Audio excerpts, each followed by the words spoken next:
Hello, livestock friends, and welcome to this edition of Before the Bid. This is a podcast dedicated to the livestock sales industry where we go behind the scenes of the operation and speak straight to the sellers. We discuss topics about the important aspects of their operation, location, the people behind the prep work, and talk about some of the animals that will be offered to you, the prospective buyers. Hopefully, you've got your sale catalog close by. You might have to go look through that pile on your desk. But if not, then you're probably like me and driving down the road or busy with chores around the farm. And that's okay too. Wherever you are and whatever you're doing, I hope you enjoy this segment of Before the Bid. I'm your host, Andy Howell.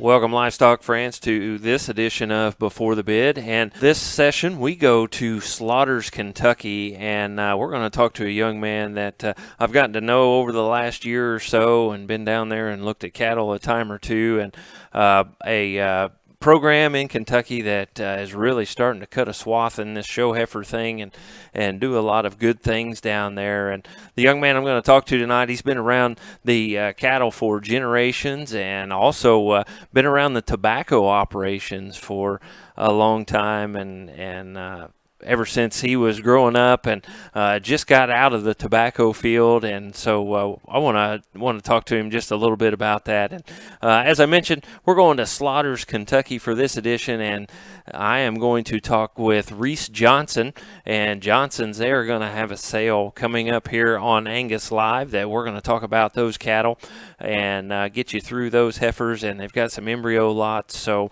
excited to talk to my guest on this edition of Before the Bid, Mr. Reese Johnson. And Reese, not something that a lot of people get exposed to these days. Maybe a while ago they used to, but not too many young people get to work tobacco these days. So tell me a little bit about growing up in the tobacco industry and that tobacco world. Oh man, it's first off, it's good to talk to you, and second off, that the tobacco deal, I envy the kids that didn't grow up having to be out there.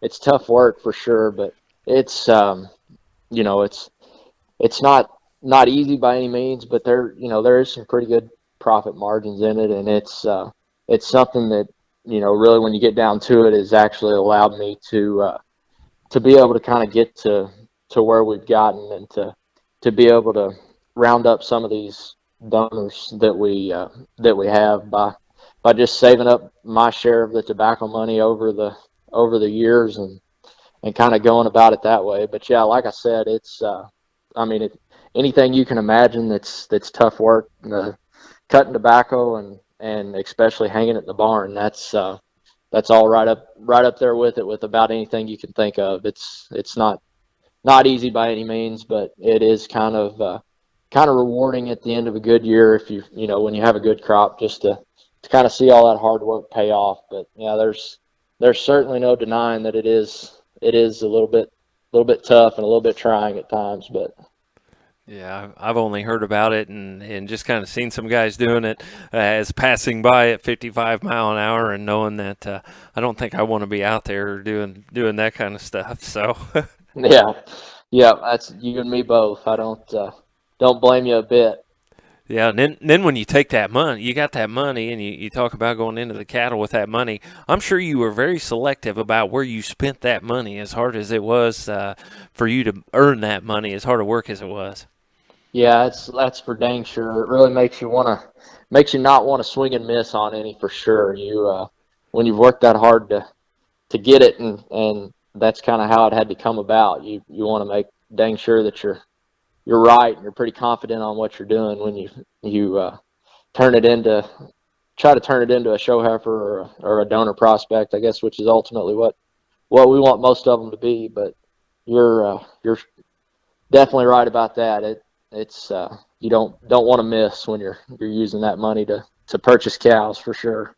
Yeah, and we'll get into some of those donors here after a bit that you have purchased and spent some of that hard-earned money on, and some show heifers and things, and we'll get into all of that and talking about some of the bulls that you guys sell and some of the donors and some of the success that you guys have had here recently. But first, let's start kind of back at the beginning, if you would, for us, and how did Johnson Farms come about, and how did the cattle deal come about away from the tobacco and things?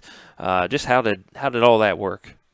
Yeah, well, my granddad, Franklin Johnson, has had commercial cattle just, I mean, for as long as I can remember, and way back before I was even thought of. But he's kind of always had a passion and an interest in the cattle. But the first purebred Angus came here in, I'm not exactly sure. It was either 2000 or 2001.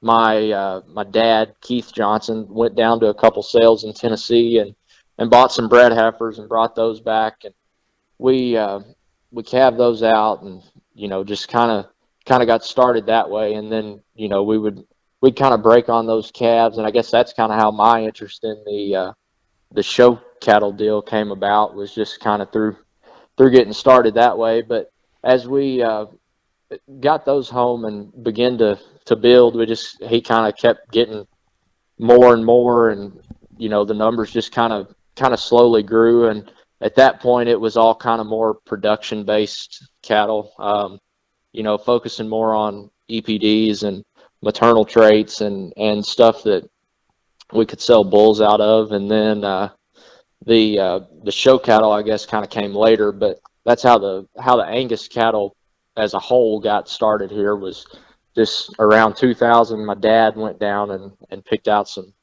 bred heifers, and we just kind of grew the numbers from there. But that's kind of how it all got started. Was the commercial cattle that he grew up with and things, were those Angus based, or do you know, or do you remember a Yeah, lot of yeah, I color in know. those, or? I do know.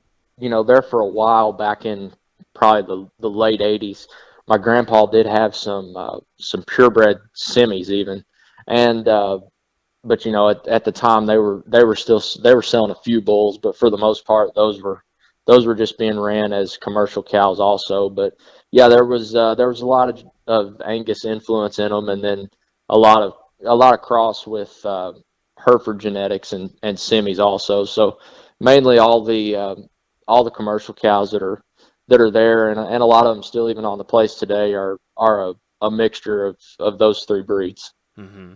So you're still running a few crossbreds, using them mostly as recips and things?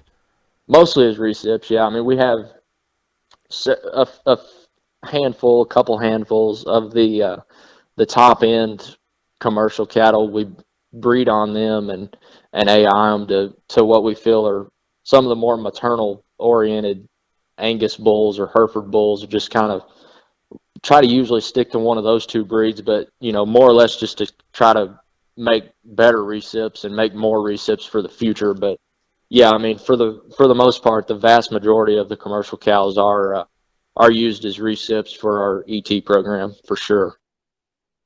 Tell us a little, who else is around there. You talked a little about your dad and granddad and things. Who else do you guys have now that gets into helping?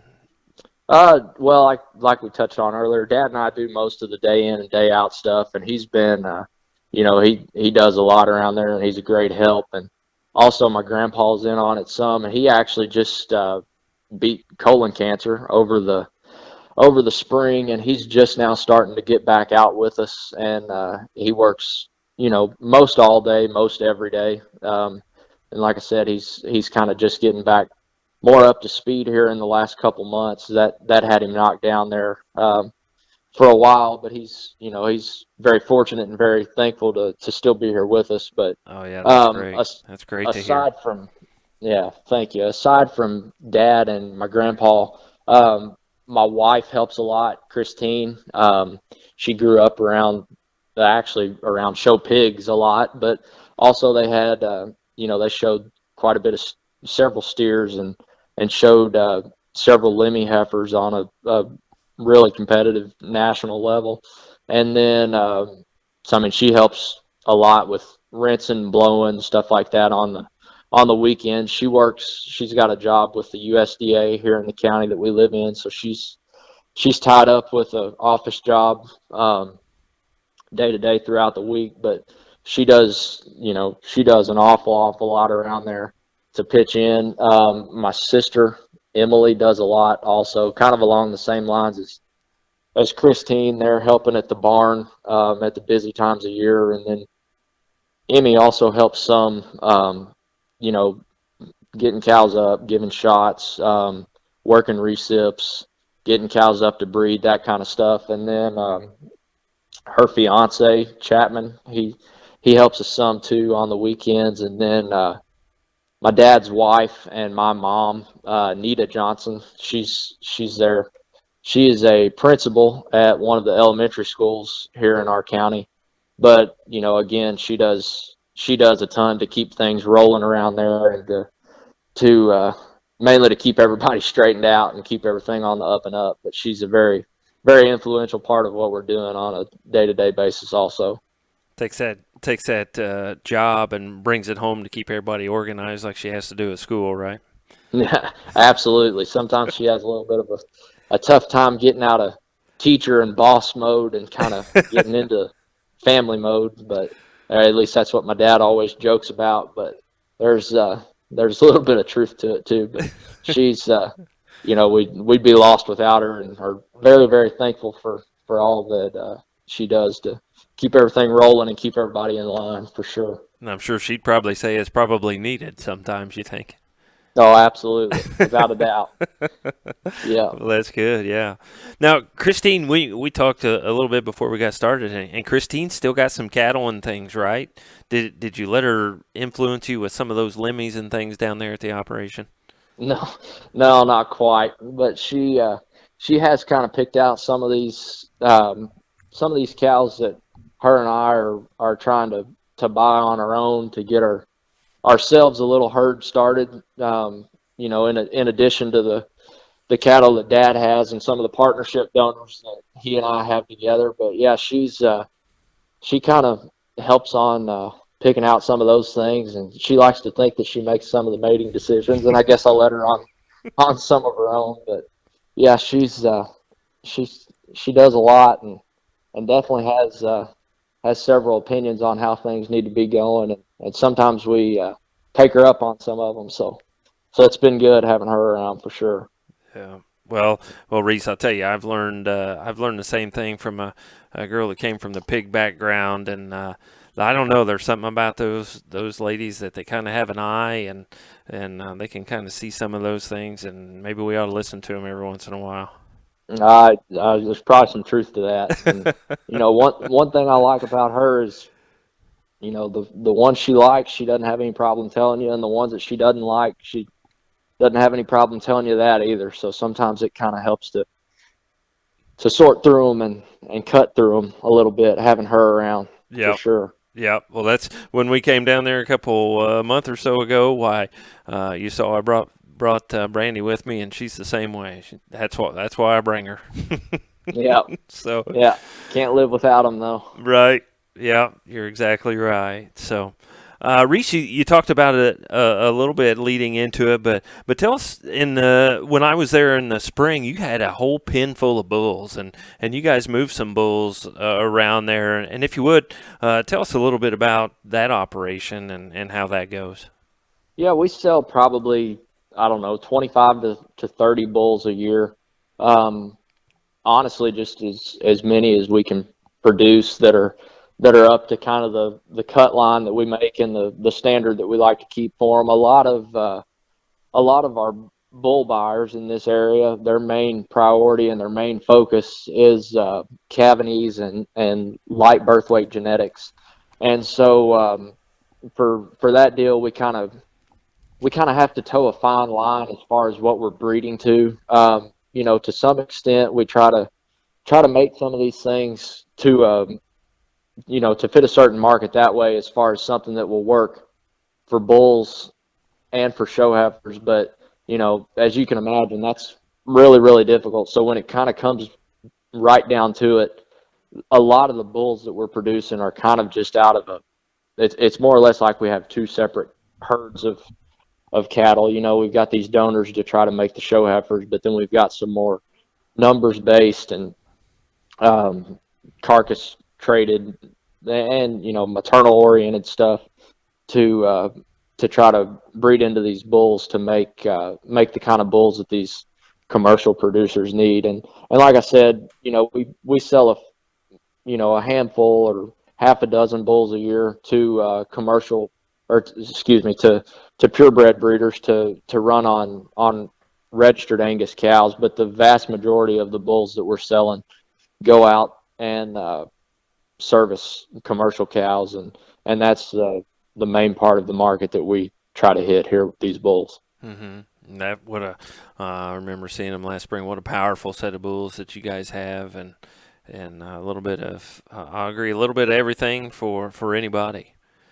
Yeah, yeah, I certainly appreciate that. But yeah, there's it's like I said, we try to we have kind of a whole different set of goals with what we're trying to hit with those bulls as opposed to what we're hitting with the show heifers. But I guess we kind of look at it as little pieces of the pie, and it's tough to you have to have all of it to kind of make the whole deal work. And the commercial bull market around here has been real good to us, and we'd certainly be wouldn't be able to do this and try to push these show heifers as hard and breed kind of as much exclusively for that on one set of cattle without the bull market to hit for that other group for sure. Right. And speaking of bulls, I saw a really, really nice one when we were down there last spring. And you want to talk about him and a little bit and promote on him? Yeah, yeah, that'd be we call him Night Watch. He's a surveillance out of the 519 Blackbird cow, which the 053, which is the first May heifer in the offering. That'd be out of that same cow. The 519 cow was one that us and the Joel York family bought together out of the an FCF online sale back in, I guess it would have been the fall of 2015, and then Joel's son Cody would have showed that one pretty successfully there in the spring and summer of 2016. But that bull is one that we really like and one that we plan to use some in the future. Kind of the main use that we've got out of him at this point so far is we flushed a handful of cows back in the spring, and then rather than trying to AI those things back, we just kicked them out with him to kind of try to give him a chance on some of our better cows here right off the get-go, just to kind of see what he could do, and to give him a chance to really make some top end ones there right off the bat, because we are really excited about him and really pumped to see what he can do.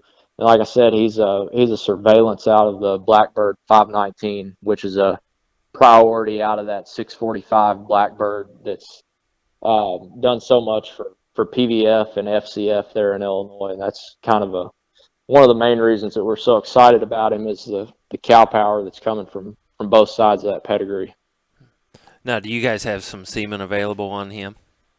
We actually don't, or right at the moment. He's like I said, he bred all those cows back in the spring, and then we kicked him out with a group of purebred cows in the summer, and actually just pulled him off there, probably 2.5 to 3 weeks ago. But the plan is to get him collected here, just honestly, probably just as soon as we get this sale past us, before we get busy stripping tobacco, and kind of get some gathered up on him to kind of start promoting him a little bit, because I really do think he can do a lot of good for a lot of people, and we're excited about what he can do for us for sure. Look forward to that. If my opinion means anything, he is a really nice specimen. Just a really nice bull and nice to look at. And I know a couple of guys that are waiting on you to get some semen on him, Reese, and they're going to gobble some of that up. So yeah. Well, I certainly appreciate that. And I guess one thing that I didn't mention, that what we think makes him unique for his pedigree is he's a little bit bigger framed for a surveillance, and probably a little bit stouter featured, and just has a little bit more to him.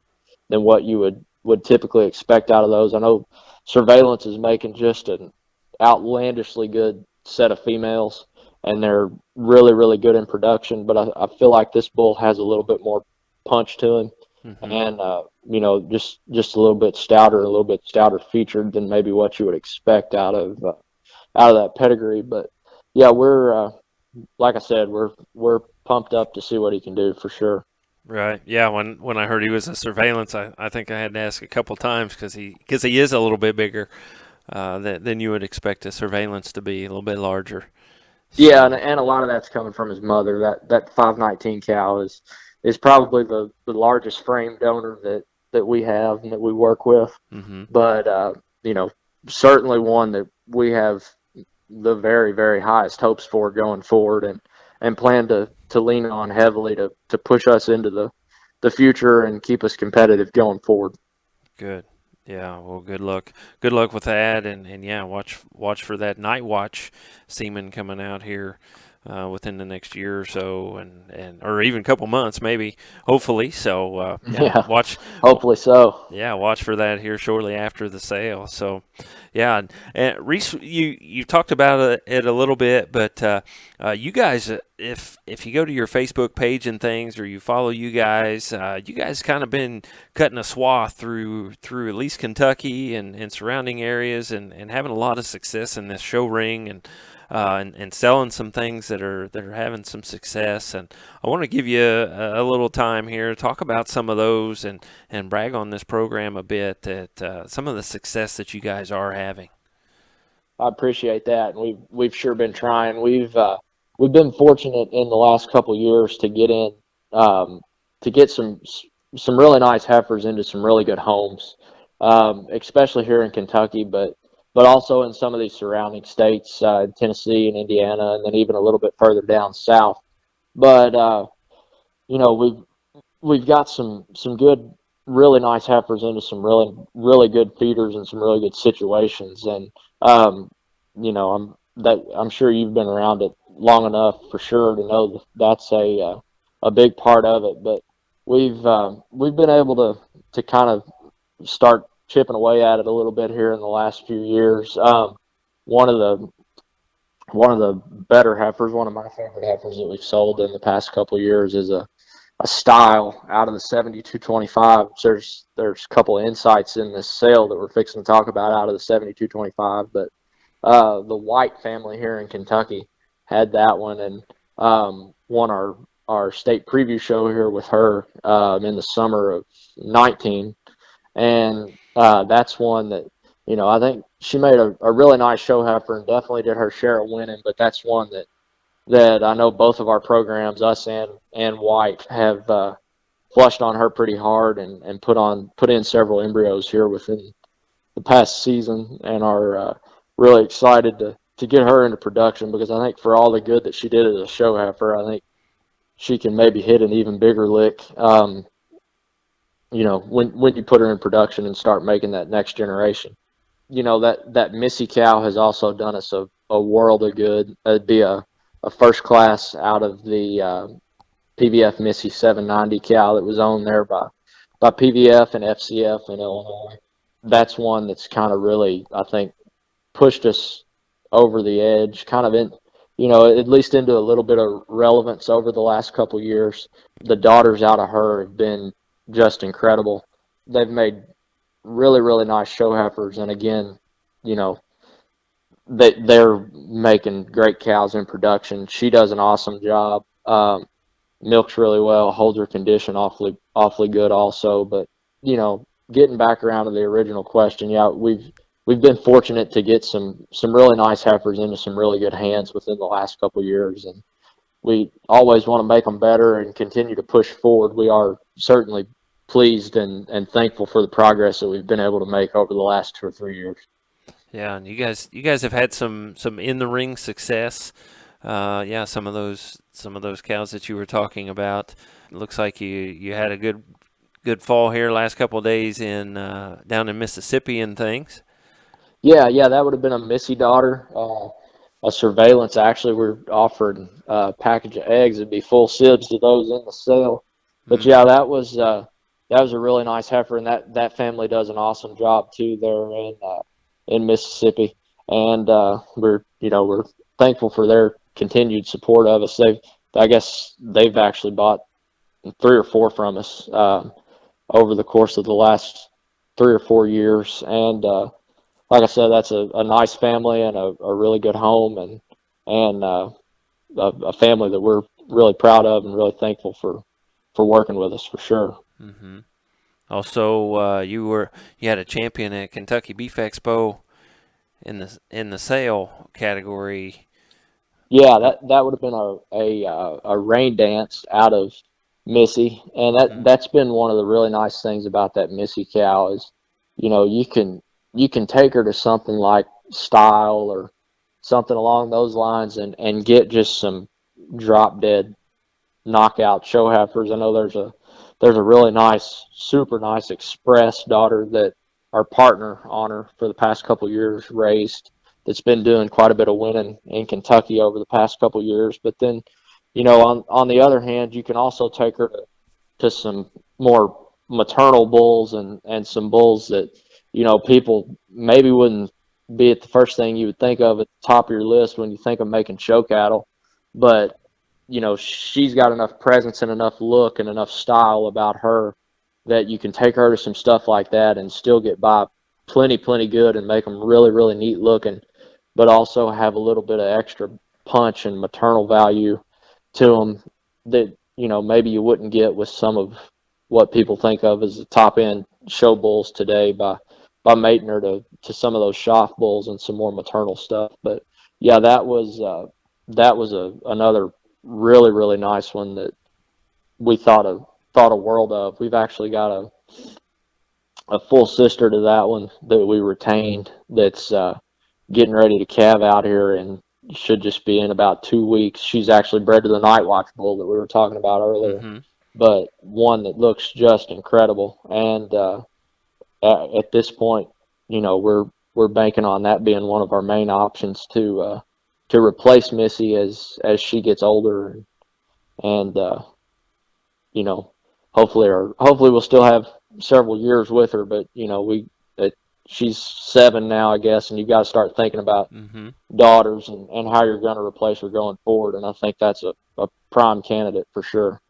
Think about that future, and she ought to be breeding ones that can replace her. So, Yeah, yeah. no doubt. For as nice as she was as a show heifer there, she would have been reserved at our preview show the summer that I showed her, and won her class at Junior Nationals. I think was second in Denver, but I mean, one that was an awfully competitive show heifer. But she's probably done us more good in production, honestly. Mm-hmm. I mean, we've sold several dollars worth of heifers, and she's made. You were talking about those bulls that were in that field there behind the church when you were down in the spring. I mean, Mm-hmm. some of those top end ones that were out there were actually out of some more maternal bred stuff on the sire side there. But yeah, I mean, she can make bulls, she can make heifers. She's done us an awful lot of good. Mm-hmm. So some of that, getting back to spending that tobacco money the right way, right? Yeah, yeah, I hope so. We like to think that we did all right on that one. She's been good for us to work with, and one that kind of keeps us being able to do what we're wanting to do and trying to press forward here. Right. Yeah. What are some of the other donors that you guys have running around there? I know we're gonna talk about a couple when we get to these sale cattle here in just a minute, but there are a couple other donors that you guys have around there that you're working with? Yeah, one of the, and we don't necessarily use her for as much for trying to make top end show heifers, but one that I feel like I'd certainly be remiss if I didn't mention is a final answer daughter that came from Boyd. It's a Boyd Forever lady that my dad actually owns. That he bought that one on his own. I mentioned there earlier we partner on a lot of our donors, but he bought that one on his own there out of Boyd's production sale. It's been probably 6 or 7 years ago now, but we use that one more to raise bulls and made her more for bulls and replacements, but one that just is an absolute whale of a cow. Does a great job, flushes really well, and like I said, she's a final answer forever lady, and that's one that's done us an awful lot of good. Maybe not as much as kind of what we're geared toward talking here tonight on the show heifers, but um, in the bull side of our operation for sure. Another one that we're planning on being a part of our future going forward is a PVF Lucy. It would be a inauguration out of the 7360 would actually be her grandma, but out of the 1052 there that Carter Ward would have had reserve in Denver with back, I don't know, a handful of years ago. That's one that we bought her out of PVF's bred heifer sale there a couple years, I guess actually last winter, and she was had her first calf here this spring. We bred her back, but we're planning on using that one real heavily to try to make some top end show heifers here going going forward. I think that one has a lot of really unique pieces that are going to be fun in production. Just one of the biggest footed, coolest legged, longest necked ones that we've ever had here, and she certainly has plenty of length of hip and center body, and just all the parts that you look for when you're trying to make really, really nice ones. And I think that one can really do us a lot of going forward, a lot of good going forward.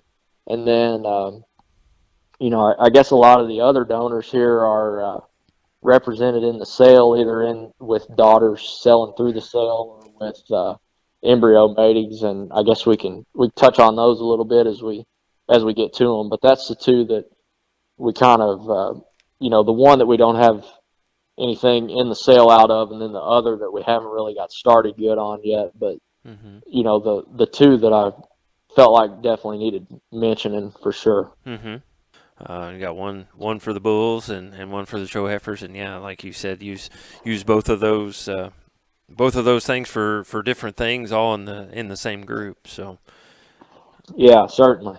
well, Reese, you ready to get into these show heifers and these embryos that we got for sale? Yeah, without a doubt, I'm excited about them. Okay. Well, and I'll tell people I have been down there, and I don't know if it's been a month or so ago from when we're recording this. Went down there and looked at these heifers, and what a great set they are. And Reese tells me they've gotten better since we've seen them, and so excited to see them. Got the videos, and you can watch along on the podcast video here as Reese talks about them. But they are going to have a sale, and that sale is on October 28th, and it is through Angus Live. So you can go to Angus Live and look at that, check that out. If you want to look at the videos and things on there as well, and all the information, the footnotes and things from Reese and those guys, but or you can hear about them right now and watch them on the podcast video as Reese kind of talks about them here. So Reese, let's just let's start in right here with the lot one, and why don't you just tell us about her? Yeah, we'll get started with and like I noted there on the footnotes on Angus Live, when I sent those in there, we lotted these things on age order, and we started with the youngest and worked our way down through some Januaries at the bottom. But this 053 is one that, I mean, she was going to wind up at the top or near the top, however we did them. Like I said, she's a May, and she is a FCF leverage out of that Blackbird 519 cow that we kind of hit on there just a little bit earlier. This is one that, I mean, I just really, really like this one. I think she has just a ton of future. I think she ties a lot of really cool pieces together. I think she's a pretty unique combination of muscle shape and belly shape, and just the power traits that you look for, also with just a captivating presence when you look at her from the side. Like I mentioned, she is just a May. This would be the first heifer calf that we've actually had out of this 519 donor. She was a little bit slower getting started there. Maybe didn't didn't flush as well as we would have liked to there at the very beginning, that first year in production. But boy, since she calved out that second time, I mean, she's really picked up the egg production. She does an awesome job now. Does a really nice job raising a calf. But like I said, this would be the first heifer that we've had to sell out of her. There has been a couple other heifers that our partners have had on her out of maternal sisters to her. The first one, I guess, would have been a bred heifer that that York family sold at the Illinois Beef Expo. That was one of the high selling lots there this spring in the 2020 Illinois Beef Expo. Like I said, that would have been a surveillance, should have been a full sister to that bull that we were talking about there earlier. Mm-hmm. And then the other one would have actually been the first one that FCF had to sell, and that was a Fallborn by Style that sold there in the spring, and I think topped that event at 16,000 for half of her. And I mean, I know this one has some big shoes to fill there with some of the success that sisters had right off the bat. But I mean, this is one that I sure think has a world of potential and a lot of future. And you know, she's ready to go now. I think. I mean, if you want to jackpot this one, she can certainly be competitive, but one that I think's built for the long haul. I mean, you look at that one at her joints and at the ground, and I just I don't, you know, I think she's going to be there when it matters most. Also, I don't think she's going to just go anywhere. I think that one's going to stay relevant right till the end for sure. Right. She's really super good. Yeah. Yeah. Lot two. You got an insight. Yeah, the lot two is another May. I think just a day older, and this one is an insight out of the Georgina 7225 that we kind of touched on there when we were talking about the style that white family showed. This one, no doubt, is the skinniest one on the sale. But with that said, I think she has maybe some of the most intriguing parts of any of them. Just one of the longest necked, flattest shouldered, coolest hind-legged ones that we have for sure. You can tell there by the picture in the video, she doesn't look like she's just huge bellied yet, which that's certainly acceptable for a May. Mm-hmm. But I think you can tell as we get down into some of these older ones, there's an older sister to her, flush mate. That would be a January, and when you watch that one's video, and then you know kind of some of the history of the cow and what the cow's produced. I mean, I'm as confident as I can be that belly shape and a kind of a maternal look and design won't be an issue with that one going forward. Jeremy with Angus Live was actually here on Friday going through the cattle on his way down to the Pleasant Hill sale on that Saturday, and I mean this was one of his very favorites. He said that she was greener and she was behind some of the rest of them, that somebody would really have to be paying attention to not for her not to get kind of lost in the shuffle with how good some of those others look. But I mean, he actually made the comment that this could end up being the best one of them by the time it's all said and done there next summer and fall. But this is one that's I mean, she's changed a ton even since you saw her there about a month ago. But another one that we're really excited about, and like I said, probably not one that you'd want to jackpot and run real hard this spring or this winter and spring, but one that can certainly be there when it matters next summer, I feel like. She's a good one. Yeah, we like the future in those. Yeah, I and there's only been one full sib to her at this point, and that was one that we won the sale cattle at Kentucky Beef Expo with back a couple years ago. I believe it would have been in 2018.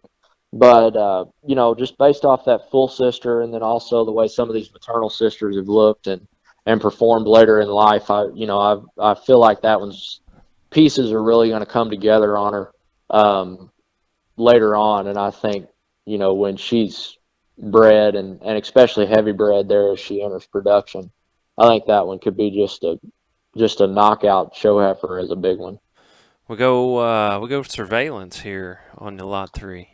Yeah, this 052 heifer is that's actually one of the ones that you really liked when you were down here. At Mm-hmm. the time, she would have had a pink tag in her ear. That was one that came in from the cooperator herd there. That white family actually put several eggs in for us, and she came from there. And that's another one that um, you know, I really feel like if you came back between now and the sale, you wouldn't recognize that one. I mean, she's gotten just way hairier, and that belly shape's really started to change within the last week to 10 days.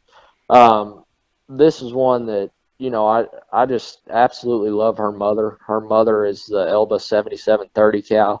And I know we talked there earlier about, on this bull market and the show heifer market kind of having a different set of cattle to go each way. But this 7730 cow is one that can work either way. I mean, she consistently raises some of the very, very top end bulls that we have, and she can also make some of the best show heifers. So, I mean, just to hit that point home, we've actually kept a Charlo son that we're running to clean up like the more production based maternal oriented cows, purebred cows that we have. Mm-hmm. And then, at the same time, she has heifers that look like this one, and then that 003 that we'll get to here later. But that's one that, you know, she can really work both ways, and that's another thing I really like about this heifer. That I think she's one that's going to be real easy feeding and easy doing, and one that's going to just continue to get better as she gets older.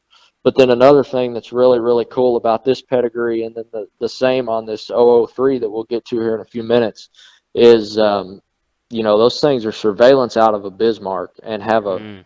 that kind of a presence and a look about them. So I mean, you can just imagine the mating possibilities on those things going forward. I mean, that's a pedigree that's free of style. Any first class sons, primo obviously.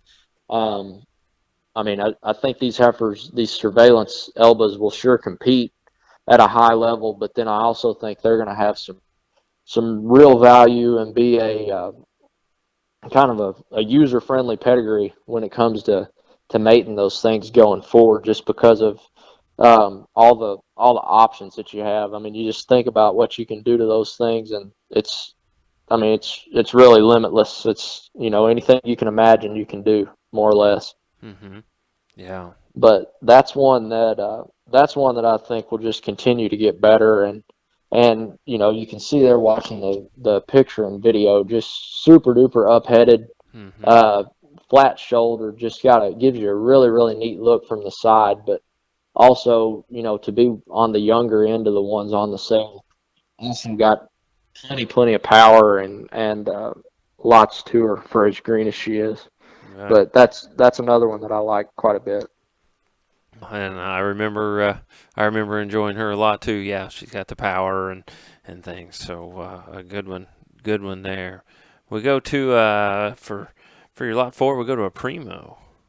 Yeah, this 051 is one that gets us, I mean, just super excited. I think, I don't like to throw this word around a lot, and we don't use it much around here, but I think this one, I think she could be elite. I mean, she has just an elite build, really, really cool parts, just kind of like that 053. I think she combines just so many good things in a fault-free package. Just about as cool of a hind leg as you can make. Really long, neat, level hipped. Opens up into a really expansive, huge center body cavity, and then you get up to her shoulder, just super duper flat shoulder, and go down, just real set back in her knee, and then as you work back up high, just ties that neck really, really high into the top side of her shoulder, and just super duper high headed and alert. Just gives you about as captivating of a look as you can get, I think. I mean, that's one. The homework's kind of done on that pedigree. The family that I own that cow with, I've actually been bought out of the cow here within the last year or so, but I owned part of this one's dam for a long time, and I mean, sisters to this one have won on all levels at all ages. I mean, that very, very first natural out of that cow, I mean, she was winning her division at futurity, more or less just as soon as she came off the cow, Mm-hmm. and then got a piece of state fair there as a young one before she even turned a year old. Went on to be champion bred and owned at North American, and then I believe won her class at Junior Nationals as a big one. Wow. And then the second full sister to that one was another natural calf out of that cow. Um, same deal. She was reserve at State Fair before she ever turned a year old, and went on to be reserve Angus and fourth overall at this past year's 2020 Kentucky State Fair. And then another one, the the third one of them was fourth overall in the bred and owned division at Junior Nationals this past year. So I mean, there's every one of them that's ever been out has won, won big and won early, and all the way until just a few weeks before they calve, they're still winning. I mean, they look good all the way through. But you know, this is one that I think can show hard now, but I think she's still going to be there at the end also, just because the pedigree and how those things feed, and just kind of kind of what those sisters have done. I mean, this one has just a super duper similar build and a really similar design. I think I think she's going to be there for sure. Mm-hmm. One of my very very favorites that we've ever had to offer, and we'll be retaining half interest in that one. Okay. What a super Georgina she is. She's flat good. Yeah, I appreciate that. That cow family's done us a lot of good, and one that if you know the history of the Champion Hill program, kind of what that program was built on, and what kept them relevant for so many years there with Paul and John Davis. Just an incredible cow family that can work so many different ways. Did you hear the John Davis podcast that we did there last fall? I did, yeah, yeah. That was a good time. I like John. Going back to my well, even there, I was 17 or 18 years old. About all we were showing was Champion Hill heifers, and John really taught me a lot. Taught me a lot about feeding, clipping, kind of management, and all that. And I since you brought him up, I feel like I'd definitely be remiss. I like I said earlier, I still want to keep moving forward, and I still think we can be making progress for sure. But I don't think our program would be near where it is today if it weren't for the help and guidance of John Davis, and I'm thankful of him for that, for certain. Yeah. Well, I'll just give you a little preview. He's been thinking for almost a year about what we're going to do for this next one. So he and I are going to be talking here in a couple of weeks. So be ready to enjoy that one as well. That ought to be a good one if he's had that long to think about it. Yeah, I think so. We were going to try to do one for his club calf sale that they just had, but he was gone and we just couldn't get things put together. But yeah, look forward to the Angus one. So it's coming up here in about a month or so, I think. So we'll get that put together. We better get back to these cattle here because you got a couple more good ones to go through. You got this 003, the Lot 5 surveillance. Yeah, the 003 would be a flush mate, just a little bit older version of the 052 that we touched on there earlier. I mean, this might be the longest necked, longest hipped one that we have on the sale. This is one that, again, I think she combines several useful pieces for sure. Maybe not going to be ready as quick as some of them to run hard and heavy here early on, but I think this is another one that could look just really, really nice as a bred. And then, another one similar to that sister that we touched on there. I think this one's going to excel in production. That pedigree and all things that pedigree doesn't include, I guess, with the style in the first class. But this is one that went out there in the picture and video pen there the other day and just really cocked off, gave us a really neat look. I mean, you can tell there looking at that picture, she's just so flat-shouldered and so long-necked and up-headed. The belly shape's definitely coming. This is one that, I think as she gets older and more mature, I certainly think her best days are ahead of her compared to some of the others, but one that I really see a bright future ahead of for sure.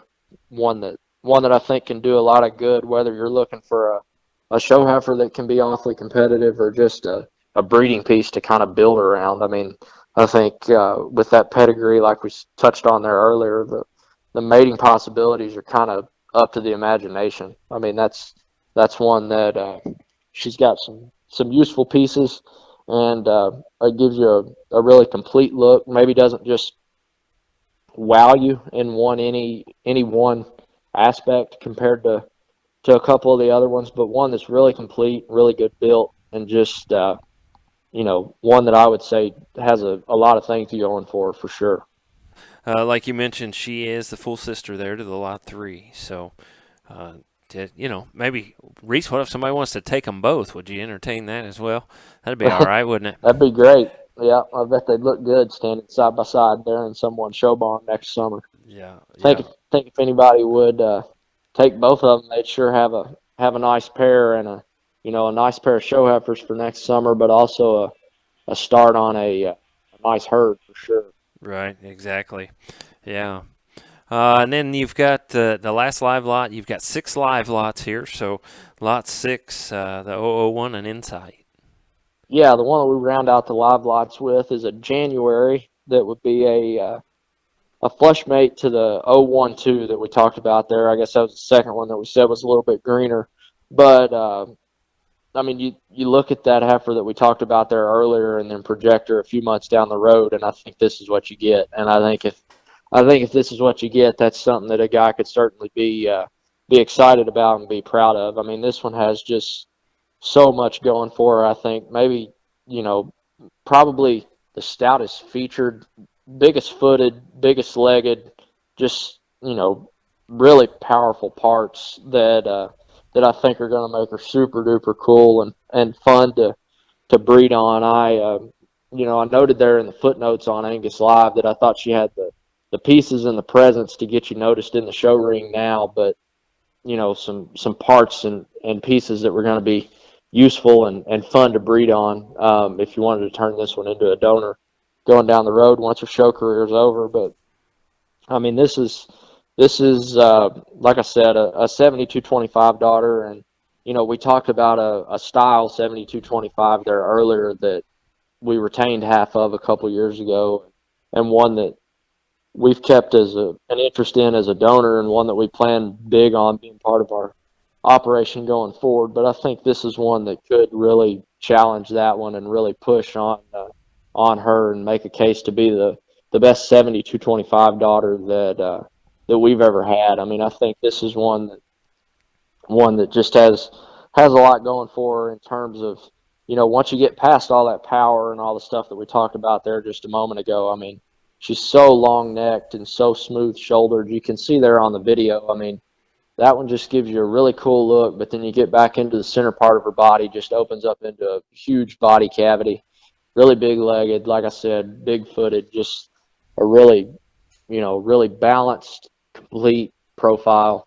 And then when you step in behind her, just all the power that you could want in one. That's one that I really liked that one also. She'll even make a guy climb back up the hill to go look at her, won't she? Yeah, yep, for sure. You had that experience, best I remember. Yep, yep. Yeah, She made me do a double take and walk back up on the hill and look at her. So yeah, yeah, she that's one that I've mentioned a couple of them there, but I think that one, I think that may be one of the ones at the very top of the list, and as far as a combination heifer of one that's going to really, really run hard and be competitive as a show heifer, but then also one that's really going to give you some pieces and some uniqueness to breed on going forward. Yeah. So what a good set of live lots. And then you've got four embryo lots that you're also going to offer here on Angus Live. Yeah. The first one, and it's I guess it was kind of unfortunate that we didn't have any Missy daughters in the sale, but we just kind of put those things in as quick as we can get them and as many as we can get, and we ran out of eggs there for a little while she was in calf, and got kind of caught there. We didn't have any, but she flushes great, and we've got a bank built back up now, and so we're going to offer some sex surveillances out of her. This mating has been proven. I mean, they've won quite a bit already.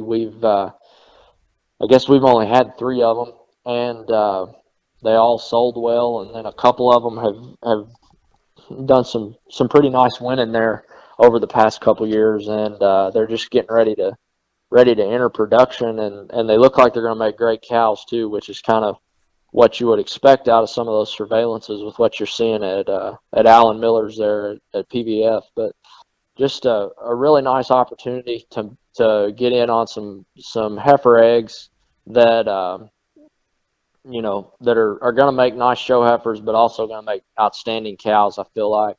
And I'll also note on this mating, I think there was 11 of these on sex semen, and best I remember, so far 6 of them have been put in out of this one collection date, and all 6 of them have made pregnancies. Oh wow. So I mean, you know, I, on all these eggs going down through the sale, we'll guarantee 1 out of 3. But I feel like there's, with what we've seen out of that mating so far, I feel like there's really some potential to buy these and then get at least a couple of them, hopefully, and just really some opportunity here to get in on some genetics out of what we feel like is one of our very, very best donors, and probably the one, just if you just look at over the last couple years, one that's done us maybe the most good of any.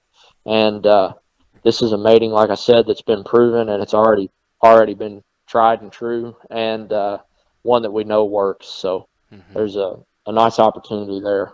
Oh yeah. Yeah, you've got some good ones there, and your lot 8. There's some styles. Yeah, this Nelly 745 cow, we call her Jackie, and you mentioned there earlier about giving my wife some input. This was actually one that, I guess there's a little bit of debate to the story, depending on whether you ask me or her. But she'll tell you that she picked this one out. Her and I and her mom actually had went on vacation and just got back from Florida. We stopped by FCF one night there in the fall of 2017, and it was late. It was getting dark, and we were walking out through those cattle, and it was my sister's last year that next summer, and we were kind of looking for something for her to show, but also equally as important as finding her a show heifer, we were looking for something that had some uniqueness and some presence about her, and something that we could use as a donor going forward. Well, she found this one, and we got back in the car and left. And I mean, there was a couple other heifers that came out of that sale that ended up having some really nice success. But we got back in the car, and she said, either you buy that one or you don't buy any of them. And like I said, that was a really deep set that Greg and Eric had put together there. But she just kind of fell in love with this one, and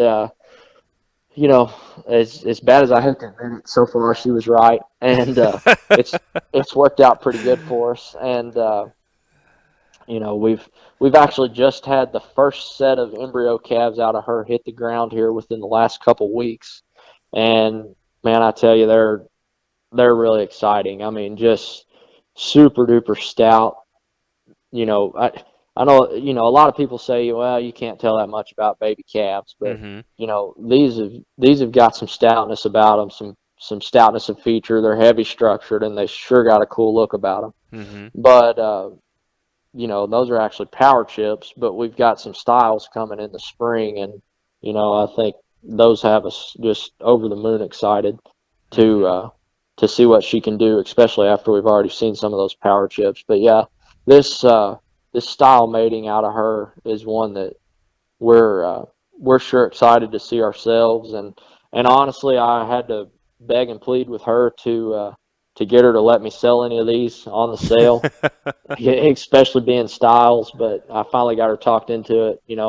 I believe that cow. I got to looking back at the recovery sheets there last night, and I believe she made 20 out of the flush to style. So Mm-hmm. told her we were going to be a long time putting in 20 eggs out of one mating, so we might as well offer some of them in the Right. online sale. So that's how those are.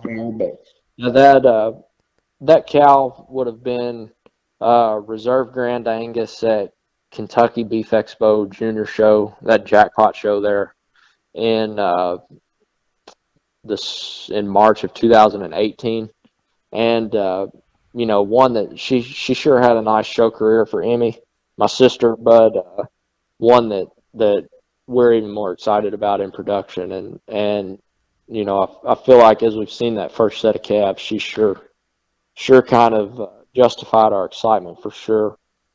Mm-hmm. And you talked about power chips. Well, lot nine are power chips out of her.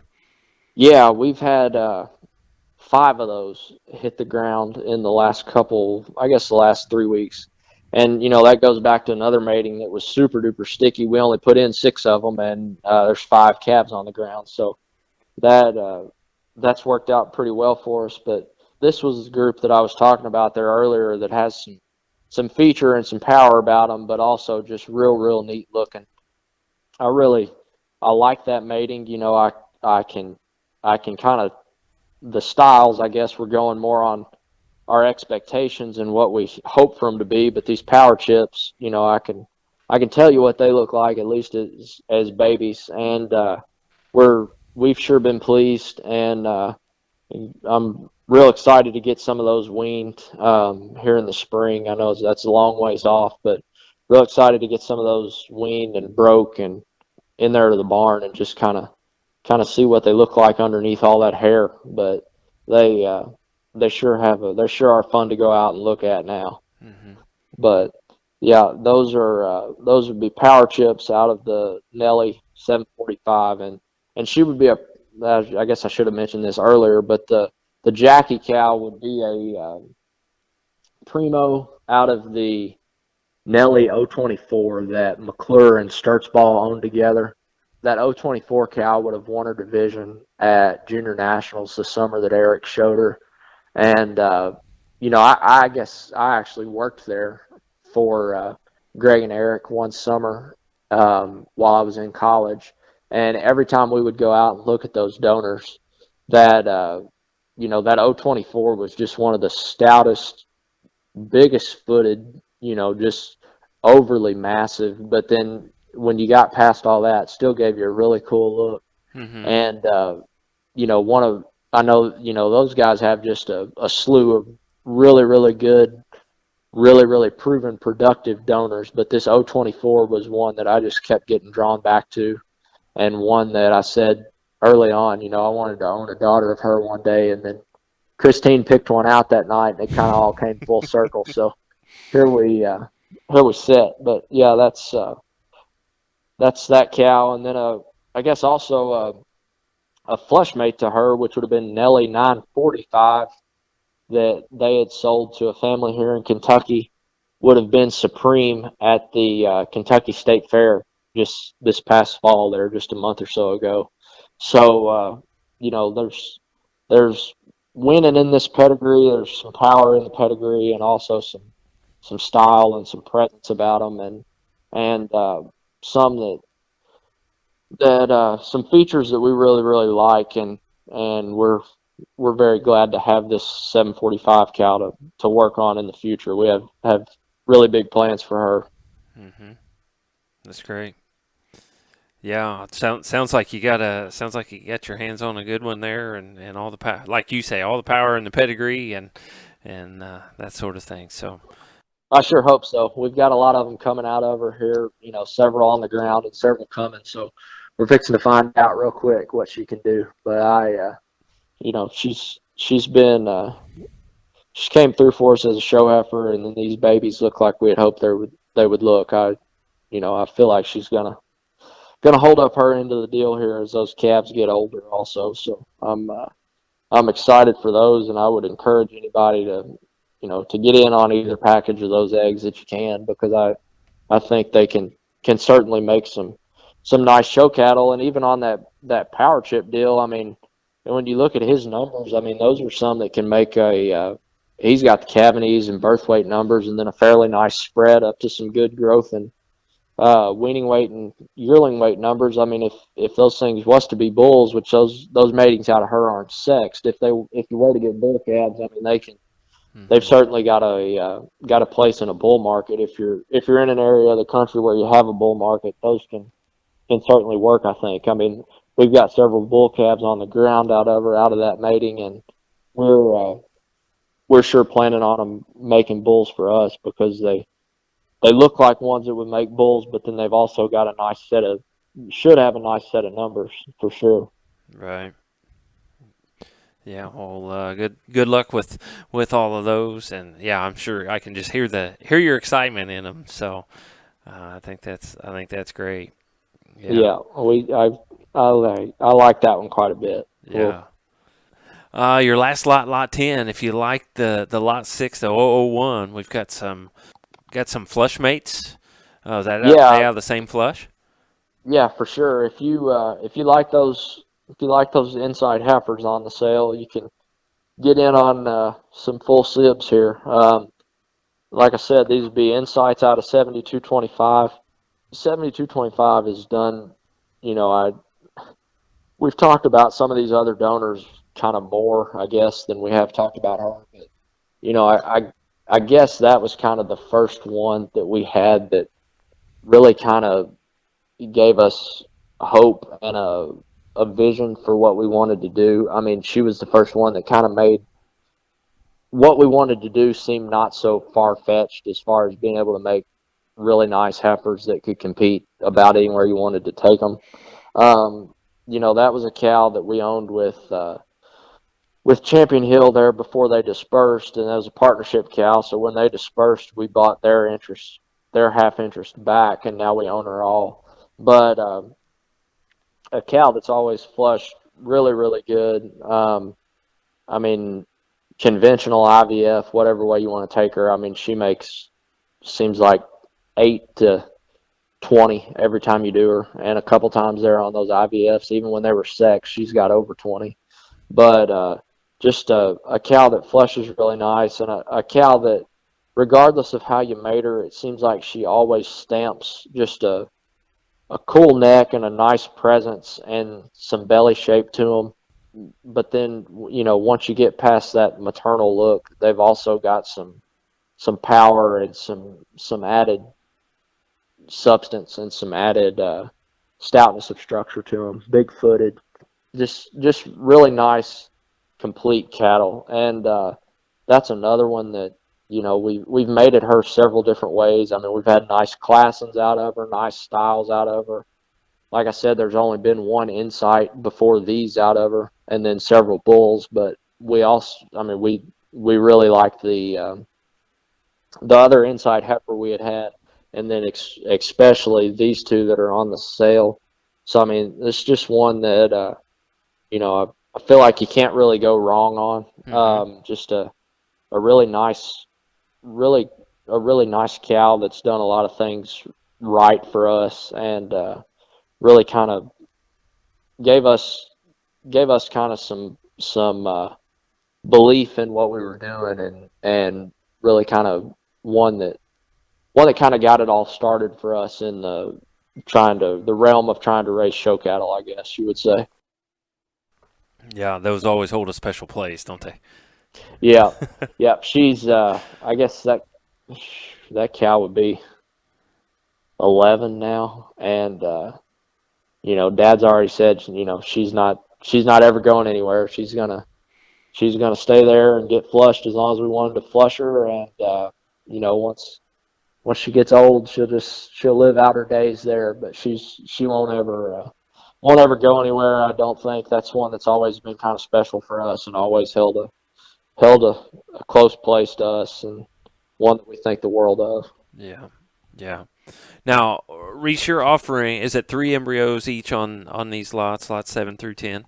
Yeah, yeah, for sure. There'll be we'll sell them in packages of 3, and then like I said, we'll guarantee one pregnancy out of each 3 eggs. But um, I don't foresee that being a problem. But if anybody has any problems with conception rate, just let us know within a somewhat reasonable amount of time, and Right. we'll get you some more to make it right for sure. Okay. Well, that sounds great. Yeah. From what I know, guys, great guys down there at Slaughters, Kentucky, in the Johnson family with Reese and Keith, and stand behind their product. And Reese, anything else they need to know about this cattle or this sale that's going to be on Angus Live October 28th?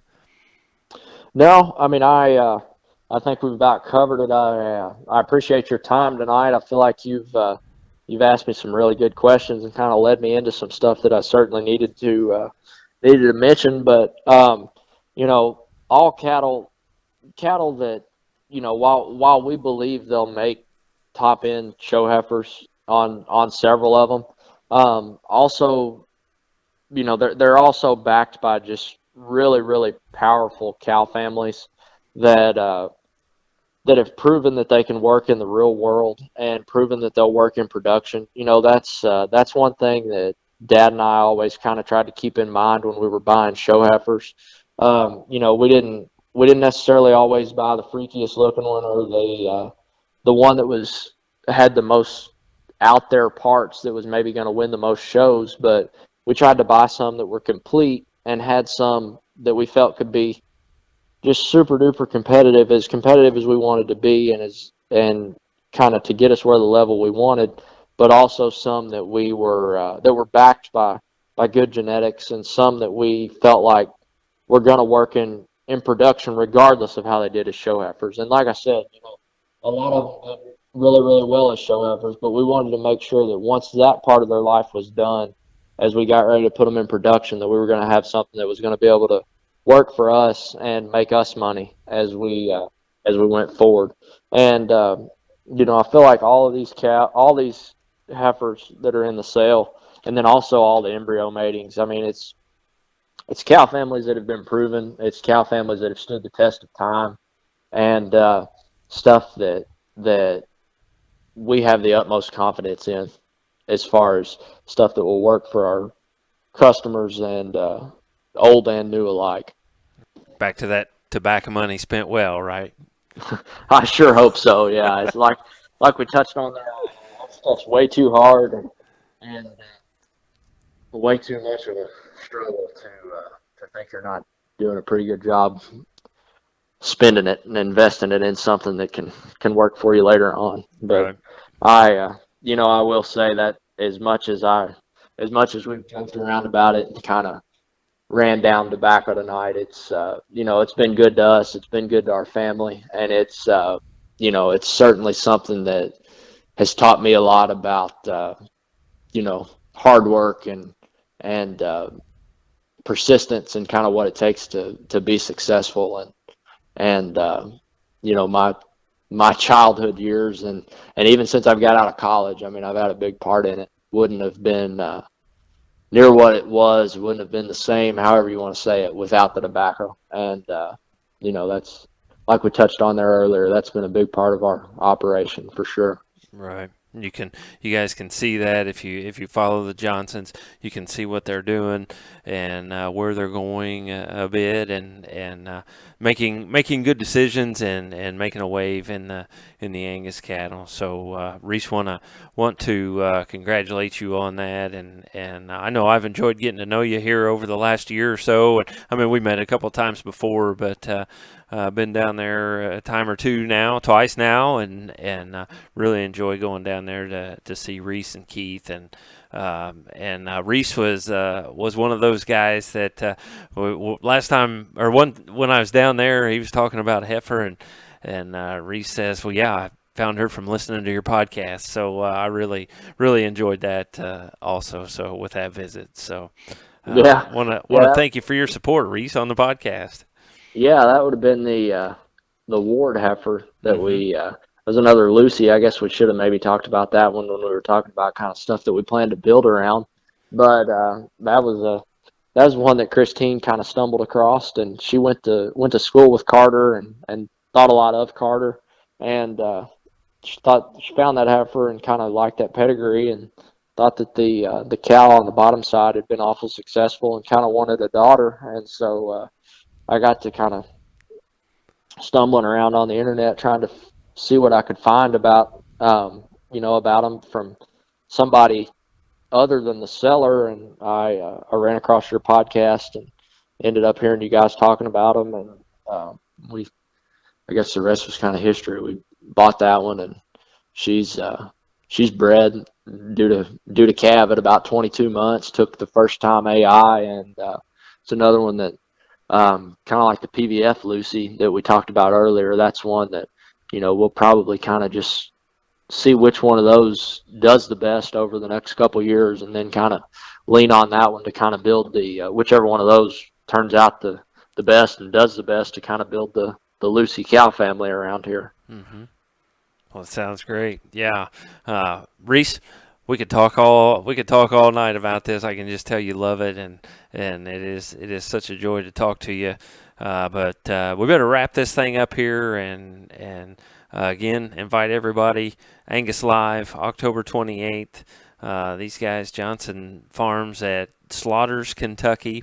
Reese, want to thank you for joining me here on Before the Bid, and I'm sure let anybody come in there and see those by the time they hear this, and by the time the sale goes off there on October 28th.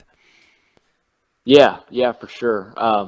We'll be around, Dad or I one, and most days both of us are around there fairly close, especially on the weekends. But if you want anybody that would like to come during the week, just give us one of us a buzz, call ahead, and we'll make sure to be around there to show them to you. We'd love to show them to you anytime. We will be having an open house on that weekend before the sale. I'm not sitting with a calendar right in front of me, but I believe that'd be like the weekend of the 24th. We'll have food and refreshments around there, and like I said, we welcome anybody to come look at the cattle anytime between now and then. But we'll kind of try to make it a nice experience there that weekend, and would love to show everybody around. Well, that sounds great. Reese, want to wish you luck there on the Angus Live sale October 28th. So, Yep. Thank you. And again, I appreciate your time, and I'm sorry for getting a little bit long-winded there on some of them, but I'm excited about them. It's fun to talk about ones that you like, and I like several of these, and I'm excited to see what they can do in their new homes. I can understand that. So, again, Reese, appreciate it, buddy, and we'll talk to you soon. Yep, sounds good. Thank you. All righty, thank you. And we want to thank you guys for listening to another edition of Before the Bid podcast. Thank you for tuning in to this edition of Before the Bid. For more information and to learn more about upcoming podcasts and sales, visit us at beforethebid.podbean.com or Facebook, Twitter, YouTube, and Instagram pages. For information on being a guest on Before the Bid, please email us at beforethebid@gmail.com or one of our social media pages. Remember, that's beforethebid@gmail.com. Happy sales to you, and we will talk to you next time on Before the Bid.